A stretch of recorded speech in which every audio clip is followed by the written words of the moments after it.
प्रयत्नाद्यतमानस्तु योगी संशुद्ध किल्बिषः अनेक जन्म संसिद्धस्ततो याति पराम गतिम। अर्थात, और वो योगी जो पिछली जन्मों के संस्कारों से प्रयत्न पूर्वक अभ्यास में लगा रहता है, संपूर्ण पापों से शुद्ध होकर अनेक जन्मों की साधना से सिद्धि प्राप्त करके उसके बाद परम गति को प्राप्त होता है। यह श्लोक एक योगी की आध्यात्मिक यात्रा की पूर्णता का वर्णन करता है।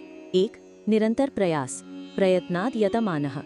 वो योगी जो पिछले जन्मों से मिले संस्कारों के कारण इस जन्म में भी प्रयत्नाद यतमानः है, यानी ईमानदारी और दृढ़ता के साथ प्रयास कर रहा है।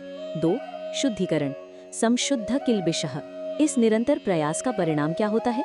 वो संशुद्ध किल्बिषः हो जाता है, अर्थात उसके सभी किल्बिष यानी पाप, मानसिक अशुद्धियां, कर्म बंधन पूरी तरह से धुल जाते हैं। तीन, अनेक जन्मों की सिद्धि, अनेक जन्म संसिद्धः। ये सफलता एक जन्म में नहीं मिलती, ये अनेक जन्मों की संचित साधना का परिणाम है। हर जन्म में वो जहाँ से छोड़ता है, अगले जन्म में वहीं से शुरू करता है और धीरे धीरे पूर्णता की ओर बढ़ता है। चार, अंतिम लक्ष्य, ततः याति पराम गतिम। ततः यानी उसके बाद, यानी जब वो पूरी तरह से शुद्ध और सिद्ध हो जाता है। याति पराम गतिम, तब वो पराम गति यानी परम गति, सर्वोच्च लक्ष्य अर्थात मोक्ष को प्राप्त करता है। वो जन्म मृत्यु के चक्र से हमेशा के लिए मुक्त हो जाता है। श्लोक का सार, ये श्लोक हमें धैर्य और दृढ़ता का महत्व सिखाता है।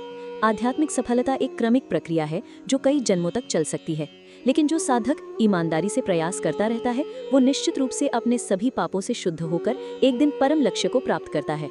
इस मार्ग पर किया गया कोई भी प्रयास कभी व्यर्थ नहीं जाता।